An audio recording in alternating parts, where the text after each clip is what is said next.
All right, welcome everyone to another deep dive.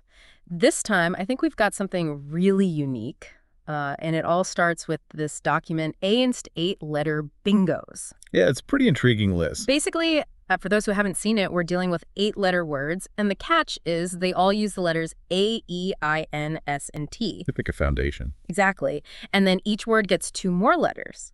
So the mission, I think, is to dig into this and see, what kind of patterns emerge? What are some of the more surprising words that come out of this? Does it tell us anything about how the English language works? That's a good question, yeah.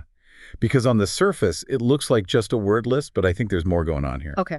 So initial observations. Just looking at the list, we can see some of these added 2-letter combos are more common. Right. For example, there's A, which gives us bassinet. Then there's AC, and that leads to estancia. Even at this early stage, it feels like those 2 little additions really flavor the kind of words we end up with. They do, don't they? And you almost immediately start to see hints of different origins.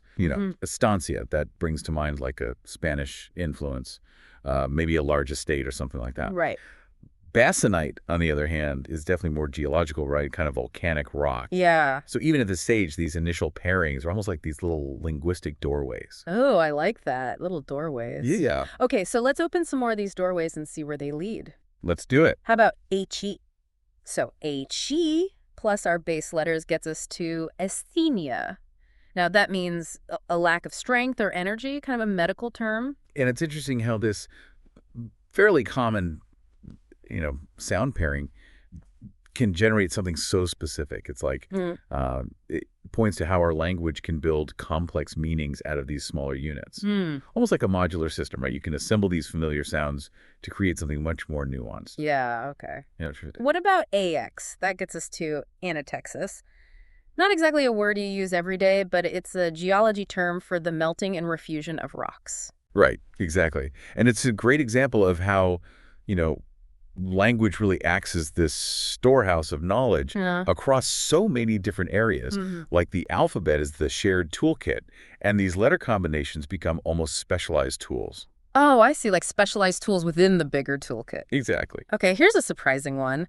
BC gives us bassinet, which, that's a medieval helmet. And then right next to it, cabinets, something you find in pretty much every home these days.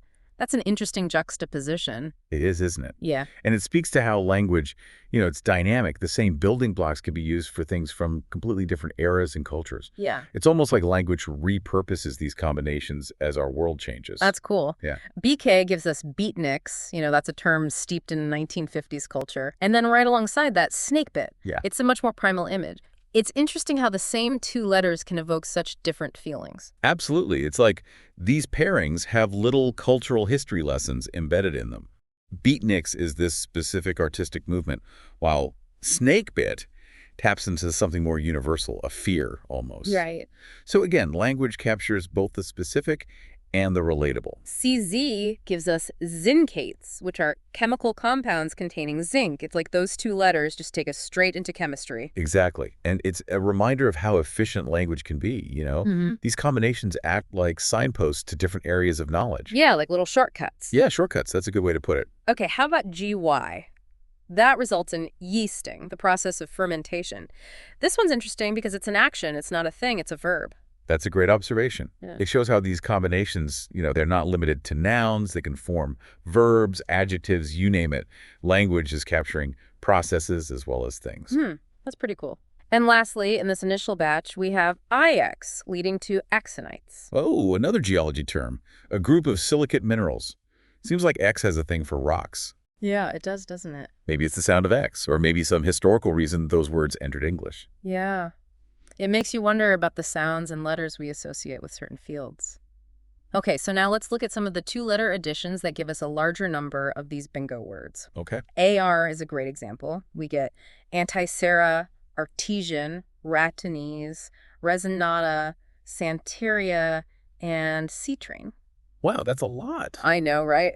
And it's not just the number, it's the variety. We've got medicine, geology, religion, transportation. It's amazing, isn't it, that AR can be so productive across so many different areas. Yeah. It might be that the sound itself just easily combines with all sorts of root words, allowing for this kind of semantic branching out.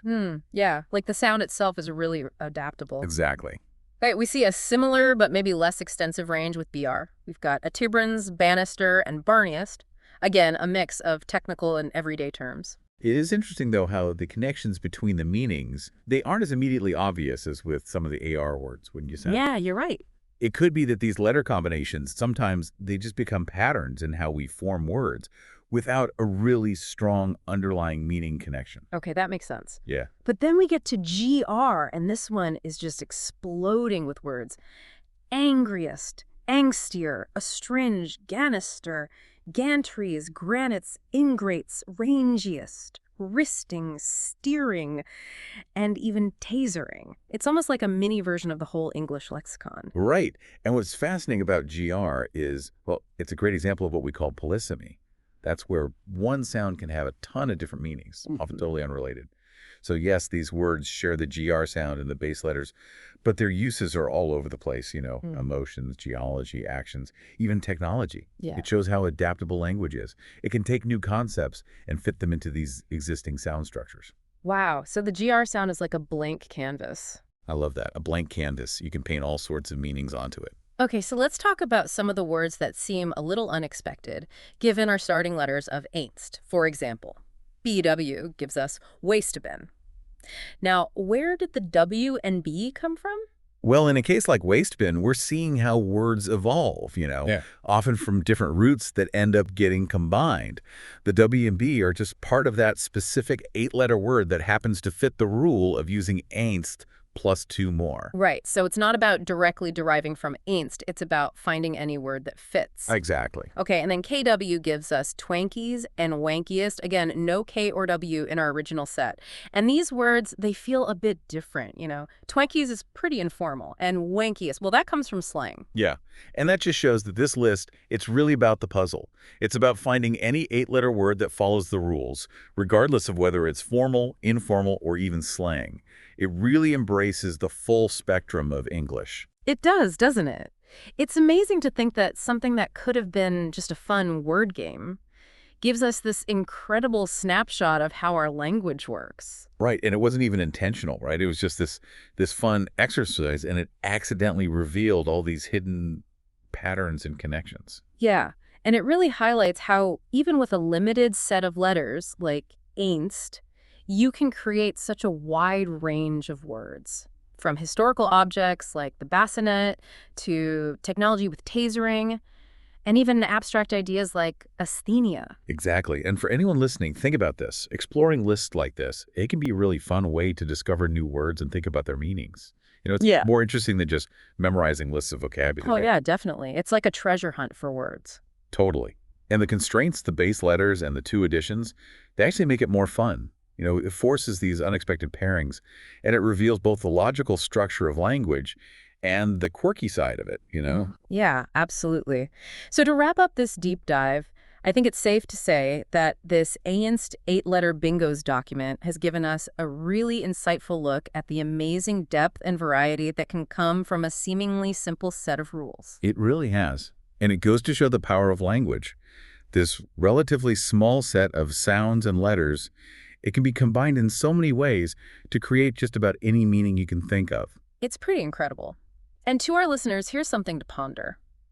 How might these same principles of letter combination and word formation play out in the future of English? What other unexpected patterns are hidden in plain sight? Maybe this has sparked an interest in exploring other word lists or digging into the origins of some of the words we discussed. There's a whole world of language out there waiting to be explored. A whole world. It's constantly evolving, so there are always new discoveries to be made. Exactly. So keep exploring and keep those word lists coming. We'll be here ready for the next deep dive. Absolutely. Thanks for listening. So yeah.